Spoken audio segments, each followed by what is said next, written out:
Hello, I'm Justice Gina Benavides, and I'm the Senior Justice at the 13th Court of Appeals. And we're here today at the State Bar to talk about the Texas Pattern and Jury Charge Business, Consumer, Insurance, and Employment volume, which is the newest one coming out. Hello there, my name is Carlos Soltero. I'm a litigation partner at Maynard Nexon. I've been practicing law in Texas for 30 years, and it's my privilege to be here together with Justice Benavides in my role as the chair of the Pattern and Jury Charge Committee, Business, Consumer, Insurance, and Employment, or as we often refer to it, the Blue Volume.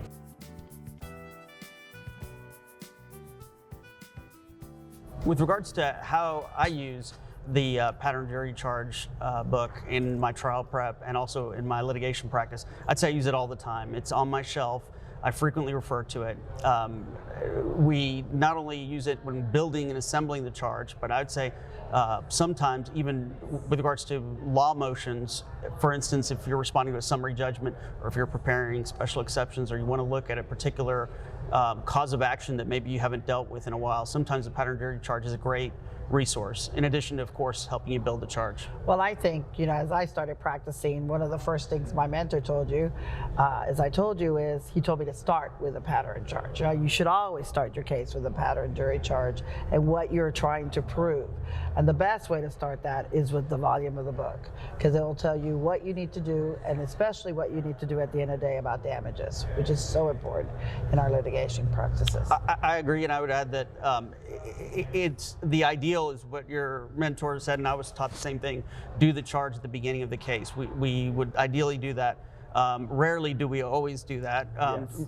I will say sometimes if it's a simple case, you may not need to do that, but in any kind of complex case, or if it's a matter that you haven't dealt with in a while, I always do that relatively early. And I find that it's helpful with discovery, because if you know what the questions are that you're ultimately going to ask the jury, that can frame the questions that you need to be asking in discovery. That's very true. I mean, when you're about to take an expert's deposition on damages, you should really go to the Blue Book to know exactly what type of damages you're trying to prove, because sometimes we all get caught up in the liability portion, but we forget about we also have to prove our damages. So it's really important to look at what the jury's going to be asked so that you can then question your experts or the parties or whomever appropriately in the case, and it's a great way to start it. And Justice Benavides, as you mentioned, that you build the charge beginning with the PJC. That's the way I do it. I think it's the best place to start. Doesn't have everything in it. And what happens sometimes is as you're putting together your draft charge, you realize there's some causes of action for which there's not a pattern for a number of good reasons. And so that makes you have to go back and go to the source of that law, whether it's the statute or a particular case, and know that you're going to have the extra work of having to create that charge from scratch. I think that is what most is helpful about the pattern jury charge, is not only the questions, but the comments that we have that we work on under the pattern jury charge, because they give you all the law. So it's a good base of going, okay, where do I start? What's the latest case? That's what we work so hard on our committees and on the book. And this new volume is that we update it and we provide the resource, okay? They don't have to start from square one. They've got the best case sitting right here. Someone's already looked at it. And at least it gives you that beginning foundation to start working on whether it's a cause of action or the damages.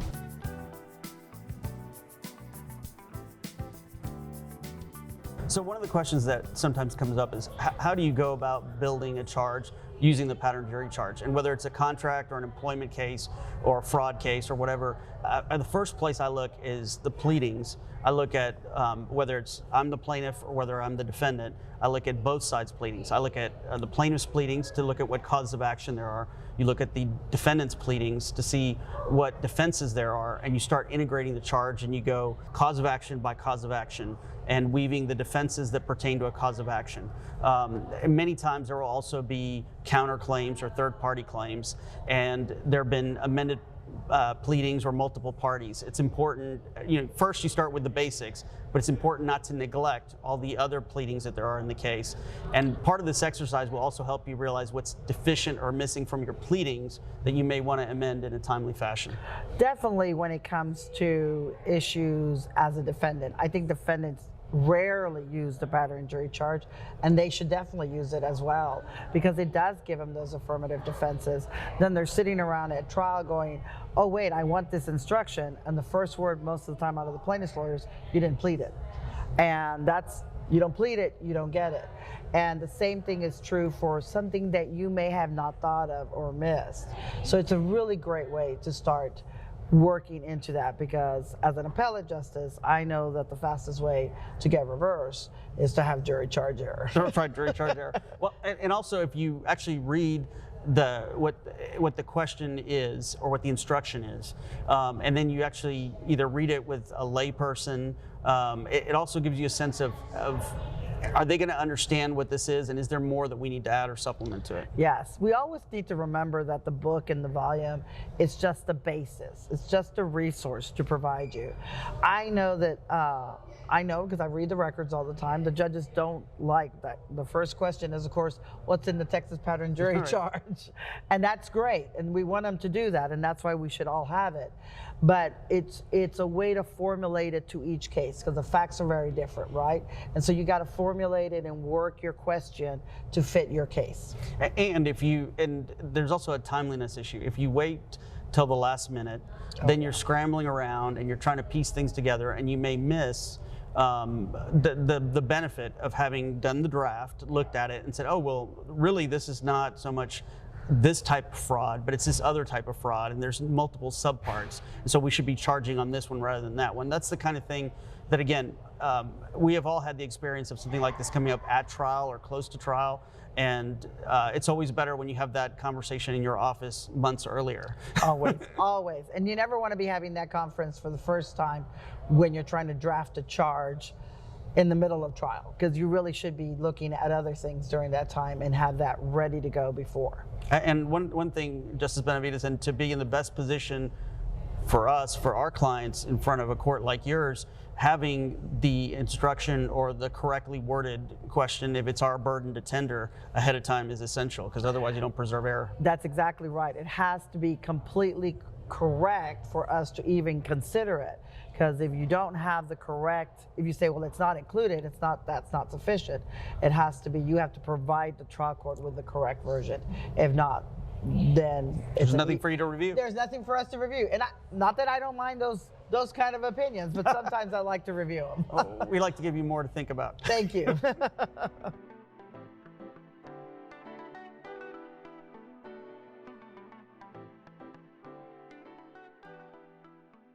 So one of the appellate issues we get a lot on our court is, of course, jury charge issues.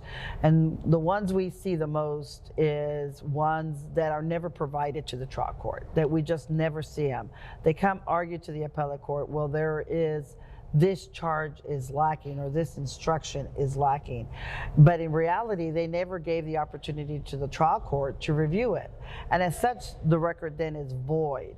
So one of the things that is really important is that you look at it, and whether you think the judge is going to give it to you or not, or whether you think that it is appropriate, it all changes during trial, of course. And so you should be ready to go, okay, if this evidence come in, then we should have this charge and have it ready to go. Because the last thing you want to do is say the appellate court said, well, you waived the issue because it didn't come before us. And that's not what you want to happen at the appellate level. Right. And I would say sometimes in order to, you want to preserve the error by tendering a correct instruction. And as I've said before, I mean, if you prepare ahead of time, that certainly helps have that done. I think some of the charge error or concerns I've seen, I know from our time on the Blue Volume working through some of these issues, there are issues like fraud, where the case law used to be unclear or less clear about whether, for instance, reliance has to be justified or not. And Correct. So being up to speed on the law may have changed from the time that I studied it in law school or what have you, and just making sure that you have the right instructions, checking it with the pattern jury charge, checking it with cases. And I'll say that I see many opinions from time to time that will say that the basis that the litigant used for submitting the question to the jury was the jury charge, and that tends to be usually something that the courts give credibility to at the appellate level, and certainly at the trial court level. We definitely give a lot of credibility to the Texas pattern jury charge. I don't know of any judge who doesn't keep the Texas pattern jury charge near them. It's definitely on my desk even when I'm not. And one of the first questions when we're having a discussion with my fellow colleagues and even the lawyers at the court is, okay, what does the Texas pattern jury charge say? It's always where we start, just like we always start, where's the statute start? Where does it charge? What was the jury charged with? That's what we always start with. Even when we're doing a sufficiency evidence, right? You always start with what was the jury charged with, so what did they have to prove? And so it's really important. But one thing I want to do, even though you started at the beginning, the charge can change through time. And so we need to be aware of that it is a book you should always keep near you and keep near you throughout the discovery, the pleadings, and through trial at all times. And I'll mention that to follow up on that point. Sometimes people say, well, why do I need to get the new volume? I have the one from 4 or 6 years ago. And we're constantly updating cases. There's, for instance, the contracts chapter was just rewritten for the 2022 volume, where we completely, as you know, reorganized it to make it easier to assemble the charge with questions in one part, instructions in another part, comments on another part, and updating things like when there's developments in labor and employment law. There was a change in sexual discrimination cases and disability cases. And those cases are constantly, cases and statutes are constantly updated in the PJC. As we sit here at the shadow of the legislature, we know that every 2 years they change a statute on us, and we have to include the new statutes in the new books. We do it as quickly as we can. And across the street from the Texas Supreme Court, which is always changing and altering and adding exceptions or whatever it is, and we are constantly always the newest volume. I would be scared to use an old volume because then the update is not there that is so emphatically important. Right. I mean, yeah, you could look at some of the older volumes, but then you have to do much of the updating yourself, whereas this is already the work that many people, it's already built on the shoulders of a lot of people who've done the work on the committee. Yes.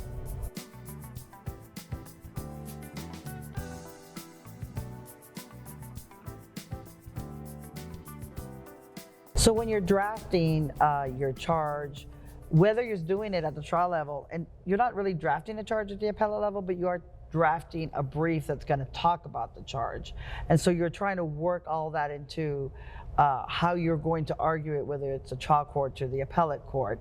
It's really important that, again, you have the book in front of you because it gives you that beginning question, but it is not the end all. It is just a resource, a clinical tool, as you would if you were a doctor, and then you provide all of that. So you provide the pattern jury charge to the trial court or to an appellate court, and you say, this is what it says, this is what the case has said, but then you can take it a step further because now you have the cases in the charge to kind of then play with it to fit your case. Would you agree? I would. And one other thing that comes into mind as I hear you say that is, I would say conditioning and the comments are a couple of things, and advocacy. So conditioning, make sure that when you are submitting the charge, that the questions are properly conditioned on the other. That the jury may not have to get to a question if they answer a prior question a certain way. And the pattern jury charge is a way to help keep track of that. For instance, if you're going to get attorney's fees under Chapter 38 or the insurance code, you have to have damages in order to get to the attorney's fees question. And so conditioning things are one thing that I think is important. Another thing is that I think people maybe don't take enough advantage of, and you and I know because we spend so much time working out on the committee, but is the comments underneath. It was so-called below the line. Obviously, you assemble the charge based on what's above the line and what are samples, questions, and instructions. But beneath there is a commentary on why certain things are a certain way or how it might be different in a particular case, and that might be your case. I know that.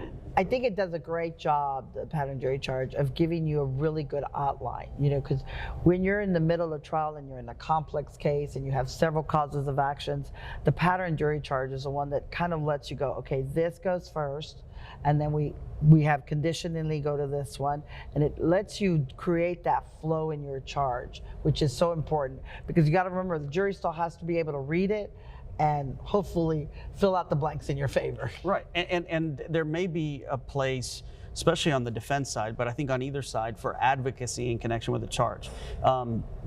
I know I've been involved in cases where, for instance, if the main issue is limitations, or if the main issue is a waiver or release issue, it might be possible for you to convince the trial judge to have some of your defensive issues up front, because if the jury concludes that the case is barred by limitations, if the jury concludes that some defense extinguishes all the claims, that it may be possible that you can submit a charge where you don't need to go to the rest of it. I agree. I mean, that's when, no matter how they bring the brief to us, when we look at the case, we're going to look at the issues that may are dispositive to the case further on. So if you have a dispositive affirmative defense, like a statute of limitations or a res judicata, then that should come up front in the charge, and that's somewhere where the pattern jury charge book can definitely help you to say, okay, but before we get that, the jury, we need to decide that res judicata doesn't apply, or this case is collaterally stopped from proceeding forward, and save yourself some time along the way. And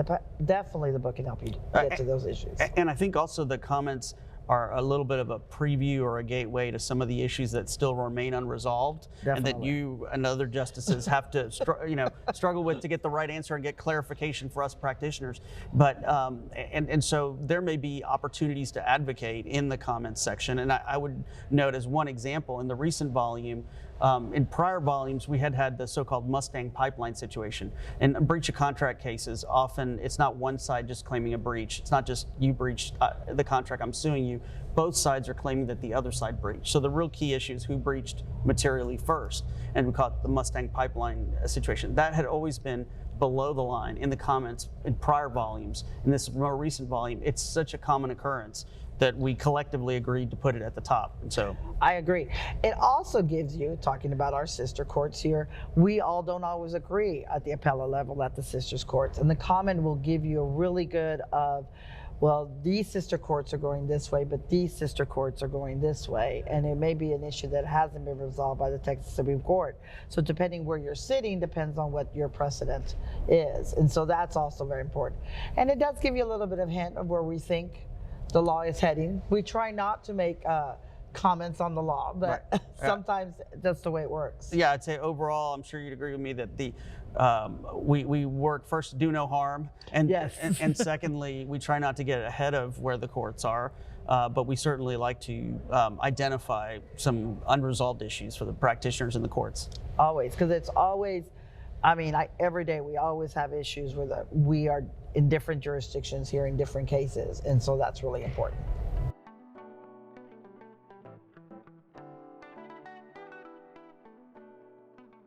In terms of my views on serving on the committee, it's been a privilege and honor to be a member of the committee, and then also to be able to serve as a vice chair and now chair. First, we're building on the work of many, many people before us that have spent considerable hours and time making sure that the law is as readily available and accessible to the practitioners and to help the courts as much as possible. I really appreciate the camaraderie of the group, but in addition, that the work is very careful to get the right cases, to update the most recent cases, the most on-point issues, and to constantly come up with different ways to improve the accessibility of the charge. For instance, we've had new chapters that have come in through the years. We've added new instructions. We take questions that come in from members of the bar, and we incorporate that into our work and try to answer those questions in the charge. So that's some of what I most value about my service on the committee. You know, I've served on a lot of committees and been on a lot of state bars, but this committee to me, as I've been a member and now been vice chair, is the amount of work we do, not only while we're here doing committee work, but all the work we do before, receiving in-depth research on issues that we think need to be in the pattern jury charge, and taking the time that everybody does on the committee to really research them and to take the perspective of not as an advocate of your case, but as a person or a lawyer who wants to do good by the law, right? We want it to be good law and good practical book for our lawyers to use. And I think that's what's so important to me. No one's there trying to pitch a case or pitch an opinion or has an agenda. We're all here just to make the book the best. And it's everything from putting new cases as to whether we change the period to a different spot or add a comma to make it better for the lawyers in the state of Texas. Oh, and it's, in addition to just being a scholarly pursuit, it's not esoteric or irrelevant. It's something that is very relevant to people who are trying to get it right, so that the jury gets the right questions to answer, so that our justice system can work. So I think to me, it's super valuable service. It's really about the justice system, the judiciary, and the lawyers all working together, because it's all of us working together to make the best product that we can so that everybody can use it. And that there's consistency across the state. Yes, because our committee's from across the state and our judiciary that serves on the committees across the state. And it makes an excellent book for all of us to have. Thank you very much, Justice Benavides. Thank you.